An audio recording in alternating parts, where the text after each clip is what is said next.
Shalom, shalom peuple de Dieu. Une fois encore de plus, je suis avec vous pour le quatrième message du programme destiné à interpeller et à parler aux conducteurs de nos églises locales, principalement ceux du Cameroun, conducteurs du Cameroun. Parce que, comme nous avons suivi, pour ceux qui ont suivi la vidéo du troisième message, qui était la suite du deuxième message de Philippiens chapitre 3, versets 17 à 19, vous comprenez que l'Église ne se porte pas bien dans notre pays.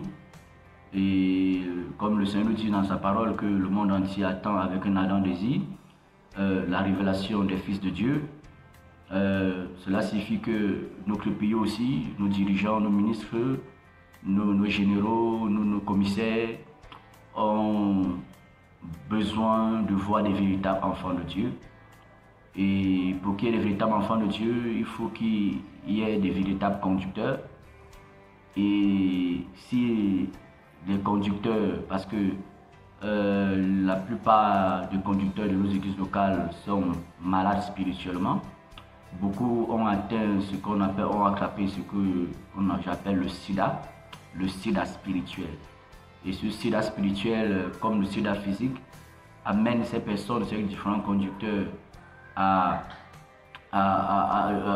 détruire le système immunitaire spirituel de ces conducteurs au point qu'ils ne peuvent plus se battre contre le péché, ils ne peuvent plus se battre contre l'adultère, ils ne peuvent plus se battre contre la fornication, ils ne peuvent plus se battre contre la cupidité, ils ne peuvent plus se battre même contre la pornographie, ils ne peuvent plus se battre contre les fausses prophéties, les fausses révélations. Ils se laissent tout simplement entraîner.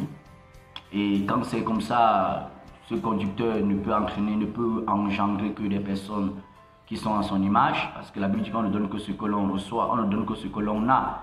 Vous comprenez? On ne donne que ce que l'on a. Jésus-Christ a engendré les Pierre, les Paul, les Jean, et on a vu comment les Pierre, les Paul, n'est-ce pas, ont prêché l'évangile, et on a vu l'évangile qu'ils ont prêché. On connaît de par les Écritures la vie que ces personnes menaient. Et quand nous voyons aussi beaucoup de personnes, je préfère ne pas dire chrétiens, mais beaucoup de personnes, ou bien les chrétiens entre guillemets, qui vont tous les jours dans les assemblées, beaucoup sont à l'image, non, malheureusement ne sont pas à l'image de Jésus-Christ. Beaucoup sont à l'image, n'est-ce pas, de leur papa, de leur daddy, à l'image de leur prophète ou de leur pasteur, bien de leurs apôtres. Et c'est Christ. Alléluia. Et c'est Christ parce que lorsque le conducteur n'est pas à l'image de Jésus, comme l'apôtre Paul dit, que nous devons marcher selon le modèle de ceux que nous avons en eux. Si le conducteur n'est pas à l'image de Jésus-Christ, ou n'est pas selon le modèle de Paul, de Pierre, ce conducteur, il va venir avec toute forme de révélation, comme s'il a plus de révélation que Paul ou bien que Pierre, mais il va seulement égarer le peuple.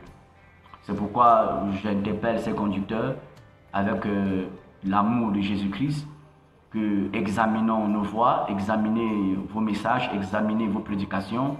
Et là où vous êtes tombé, vous pouvez encore vous lever par la grâce de Dieu, parce que la grâce est encore disponible. Et ne dites pas que vous n'êtes pas tombé parce que beaucoup sont tombés. Beaucoup ne prêchent plus l'évangile du ciel. Beaucoup ne prêchent plus l'évangile des intéressés. Beaucoup ont pour Dieu leur ventre. Beaucoup sont animés par une vision ventrale, une vision terrestre. Il suffit de regarder leur message au quotidien. C'est aussi simple que ça. Vous comprenez? Beaucoup menacent le peuple de Dieu, quand ça concerne l'argent, quand ça concerne les biens de la terre, mais combien menacent les gens, ou bien grognent, ou bien montrent une certaine fermeté, une certaine dureté vis-à-vis du péché dans lequel le peuple vit, vis-à-vis du péché dans lequel ces personnes qui remplissent les assemblées vivent. Alléluia. C'est pourquoi nous allons continuer le quatrième message pour encore nous interpeller d'aimer la gloire de Jésus plus que la gloire de la terre, la gloire des fédérations, des pastorats, la gloire des clubs pastoraux, des cercles pastoraux. Alléluia. tu dois arrêter de croire, de te dire que, en tant que conducteur, de penser que le fait de laisser tes collègues, tes amis prêcher n'importe quel évangile, au fond de ton cœur, tu sais que ce n'est pas le message qu'il faut prêcher. Ne pense pas que c'est la sagesse, ton attitude. Ne pense pas que c'est l'amour, ton attitude. L'amour, ce n'est pas ça. L'amour n'est pas hypocrite.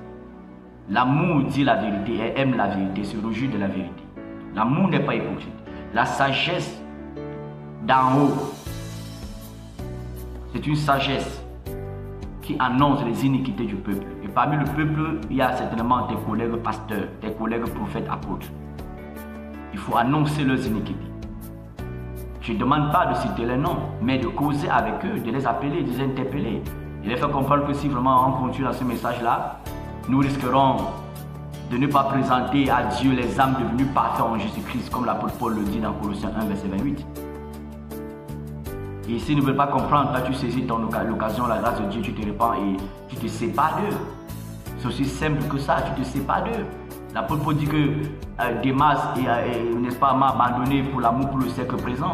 Beaucoup abandonnent Jésus, beaucoup abandonnent l'œuvre de Jésus-Christ. Pour l'amour du siècle présent, ce n'est pas moi qui le dis. Si vous pensez que c'est fini, c'est que vous vous trompez. Beaucoup abandonnent. C'est-à-dire beaucoup des prédicateurs, beaucoup des vrais prophètes, beaucoup des vrais pasteurs dans cette nation ont été vrais, mais beaucoup aussi ont abandonné. Beaucoup ont abandonné le message du ciel pour l'amour du siècle présent. Alléluia.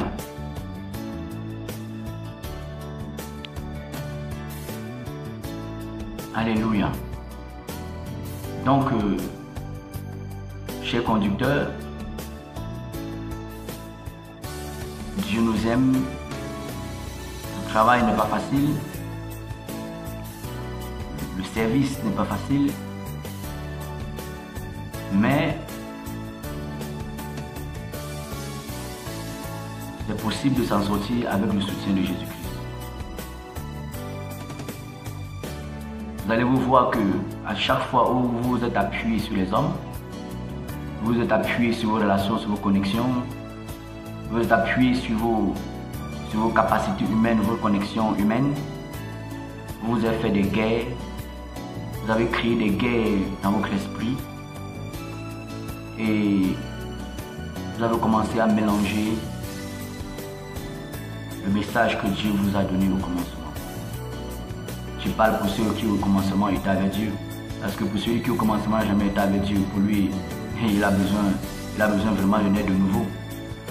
Ça c'est clair. Même s'il a 500 personnes à son assemblée, il a besoin de naître de nouveau. Parce qu'un pasteur cupide, un prophète adultère qui vit dans l'adultère sans se repentir, ne peut engendrer que les personnes qui sont à son image. Vous comprenez? Donc, le quatrième message, comme je disais, sur ce message où nous sommes, nous allons aller dans la parole de Yeshua pour parler de quelque chose dont nous connaissons, qui vient aussi à la suite de ce que l'on parlait dans le troisième message de Philippiens chapitre 3 verset 17 à 19, que je nous invite à lire pour ceux qui n'ont pas écouté ce message-là ou à suivre. Et je nous invite aussi vraiment à partager ce message. Alléluia. À partager ce message. Je ne dis pas partager, mais à partager ce message-là afin que cela puisse interpeller certaines personnes qui sont à la recherche d'un coup de pouce pour pouvoir se relever et sortir d'une doctrine qui n'est pas de Dieu. Abandonner, n'est-ce pas, une prédication, bien une doctrine, un enseignement qui n'a même pas les gens attachés au ciel. Il y a des conducteurs qui ont besoin de cela. Alléluia. Donc toi-même, toi qui es chrétien, tu peux aider ton conducteur avec cela. Tu peux présenter cela à ton conducteur. Tu peux partager cela dans les réseaux sociaux afin que plusieurs personnes puissent, n'est-ce pas, en écouter. Et je pense par la grâce de Dieu, cela va encourager beaucoup. Cela va aider beaucoup. Cela va interpeller beaucoup. Cela va fortifier beaucoup. Cela va sauver aussi beaucoup par Jésus-Christ de Nazareth. Parce qu'il y a plus de joie dans le ciel lorsque quelqu'un se répand. Amen. Donc, nous allons aller rapidement dans le livre dans l'épître de 2 Pierre, chapitre 2. 2 Pierre, chapitre 2, à partir du verset 1. Amen. 2 Pierre, chapitre 2, à partir du verset 1. Je vais lire. Il y a eu parmi le peuple de faux prophètes, il y en aura de même parmi vous de faux docteurs qui introduiront sournoisement des sectes pernicieuses et qui, reniant le maître qui les a rachetés, attireront sur eux une ruine soudaine. Plusieurs les suivront dans leur dérèglement, et la voix de la vérité sera calomniée à cause d'eux. Par cupidité, ils vous exploiteront au moyen de paroles trompeuses, eux que menacent depuis longtemps la condamnation et dont la ruine ne sommeille point. Alléluia. Voilà ce que l'apôtre Pierre dit ici. Il dit, il y a eu parmi le peuple, comme il y a eu parmi le peuple des faux prophètes, il y en aura parmi vous aussi, n'est-ce pas, des faux docteurs. C'est-à-dire que les faux prophètes sont déjà là. En plus des faux prophètes, les faux docteurs vont s'ajouter à cela. Alléluia. Donc il y aura de faux prophètes, de faux docteurs, des faux conducteurs. Amen. Il y aura des faux. Il y aura des faux. La Bible parle dans Matthieu chapitre 24 que dans les derniers temps, lorsqu'il y aura un réveil, il y aura, n'est-ce pas, il y aura beaucoup, n'est-ce pas, de faux prophètes seront suscités. Il y aura beaucoup de prophètes seront suscités. C'est-à-dire qu'il y aura un réveil. Ça veut dire un mot qui signifie qui vient de égéro, qui signifie réveil. Il y aura un réveil de faux prophètes. Donc pendant que des vrais prédicateurs prient, gémissent pour qu'il y ait des vrais chrétiens, il y aura le diable aussi, n'est-ce pas, va aussi tout faire pour engendrer des faux prophètes, des faux pasteurs, des faux conducteurs, des faux apôtres, des faux docteurs. Et tu peux être vrai aujourd'hui, tu ne veilles pas, le diable va te choper, il va t'amener à être un faux pasteur, un faux prophète, un faux conducteur.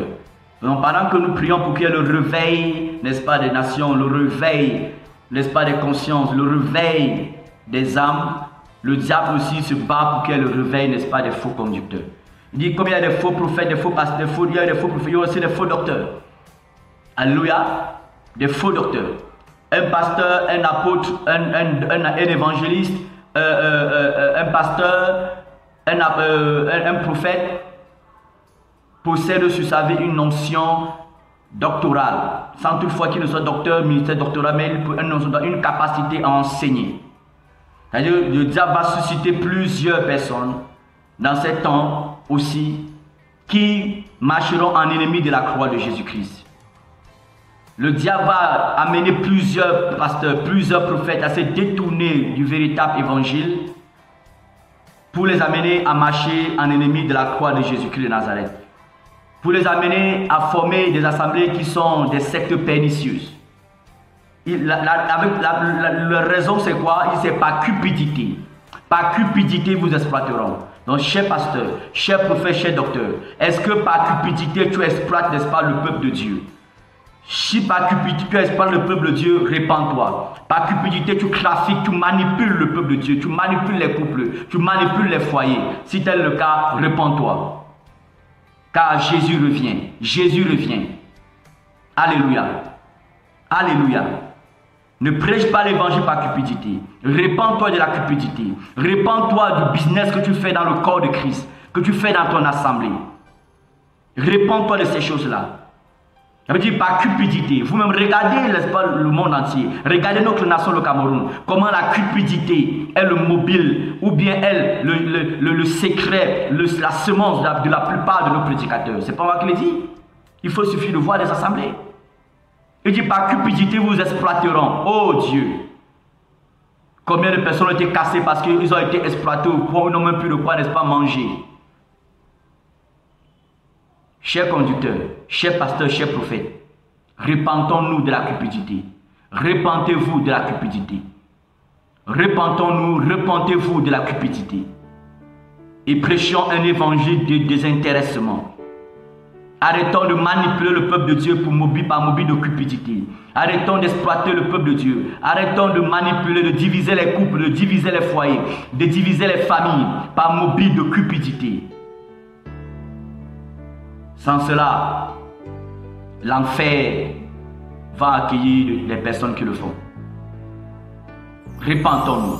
Le Cameroun en a marre de ça. Vous comprenez? Ça c'est clair.